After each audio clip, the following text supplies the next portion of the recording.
जंग के मैदान में जीत का सपना देखने वाला एक देश, लेकिन अब उसकी ही सेना थक चुकी हो। हम बात कर रहे हैं इजराइल और उसके पीएम नेतन्याहू की, जो हमेशा से हमास के खिलाफ सख्त रुख अपनाते आए हैं, अब घर के भीतर ही घिरते दिखाई दे रहे हैं। आइए जानते हैं कैसे। नमस्ते, मैं हूं असीम और आप देख रहे हैं एनडीटीवी इंडिया।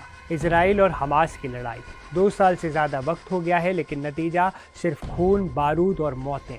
गाज़ा में अकाल और भुखमरी ने लोगों को तोड़ दिया है और दूसरी ओर इजराइल की सेना भी लगातार हमलों से अब थक चुकी है।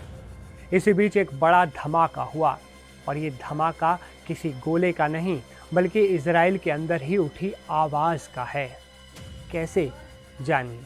दरअसल टाइम्स ऑफ इजराइल की रिपोर्ट के मुताबिक देश के chief of defence staff lieutenant general आइक जमीर ने प्रधानमंत्री नेतन्याहू को साफ साफ कह दिया है, मेज पर बंदूकों की अदला बदली की डील रखी है और अब वक्त आ गया है कि इसे मान लिया जाए। यानी इजराइल की सेना का दबाव अब पीएम नेतन्याहू पर सीधे सीधे नजर आने लगा है।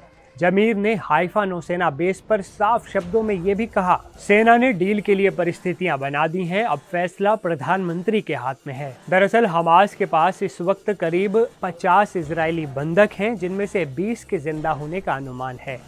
दूसरी तरफ इजराइल ने 10,800 से ज़्यादा फिलिस्तीनियों को कैद कर रखा है। यही वजह है कि बंधकों की अदला बदली का दबाव अब पीएम नेतन्याहू पर भी बढ़ गया है। इसके साथ ही जमीर का कहना है कि उनकी ये राय महज उनकी राय नहीं है, बल्कि इजराइल की बहुसंख्यक जनता की भी यही मांग है। ज़्यादातर लोग यही चाहते हैं। लोग चाहते हैं कि 50 बंधकों को वापस लाया जाए, जो भी उनमें से जिंदा हैं, और इस युद्ध का अब अंत हो। लेकिन क्या पीएम नेतन्याहू ऐसा करेंगे? ये एक बहुत बड़ा सवाल अब भी खड़ा है। क्यों खड़ा है, जानते हैं। दरअसल हाल ही में इजराइल के रक्षा मंत्री इजराइल काट्ज ने गाजा शहर पर कब्जा करने की योजना को मंजूरी दे दी। यानी नेतन्याहू की सरकार अब भी हमले जारी रखने के मूड में है। ये साफ साफ समझ आ रहा है। जरा सोचिए, ये वही जंग है जो अक्टूबर 2023 में शुरू हुई थी, जब हमास के हमले में 1200 से ज़्यादा इजरायली मारे गए थे, ज़्यादातर आम नागरिक थे। और जवाबी कार्रवाई में इजराइल ने गाजा पर जो बम बरसाए, उसमें संयुक्त राष्ट्र के आंकड़ों के मुताबिक अब तक 62,700 से ज़्यादा फिलिस्तीनी मारे जा चुके हैं।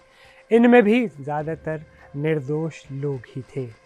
इतना ही नहीं, पिछले साल अंतर्राष्ट्रीय आपराधिक न्यायालय ने भी गाजा में युद्ध अपराधों और इंसानियत के खिलाफ अपराधों को लेकर पीएम नेतन्याहू और उनके रक्षा मंत्री पर गिरफ्तारी वारंट तक जारी कर दिया था। ये नौबत तक आ गई थी। अब हालात ये हैं कि नेतन्याहू बाहर से हमास के दबाव में हैं, क्योंकि उसके पास इजराइल के बंधक हैं, और अंदर से अपनी ही सेना के दबाव में दिखाई पड़ रहे हैं। लेकिन सवाल है, क्या वो आर्मी चीफ की नसीहत मानकर बंधकों की डील करेंगे या नहीं? असली सवाल ये भी है, क्या नेतन्याहू इस खून खराबे को ख़त्म करेंगे, या फिर ये युद्ध हमास के विनाश और पूरे फिलिस्तीन पर, गाजा पर इजराइल के कब्जे के बाद ही खत्म होगा? आपको क्या लगता है? अपनी राय नीचे कमेंट में ज़रूर बताएं। इस वीडियो में फिलहाल इतना ही, लेकिन देश और दुनिया की तमाम बड़ी और अहम खबरों के लिए आप देखते रहें एनडीटीवी इंडिया।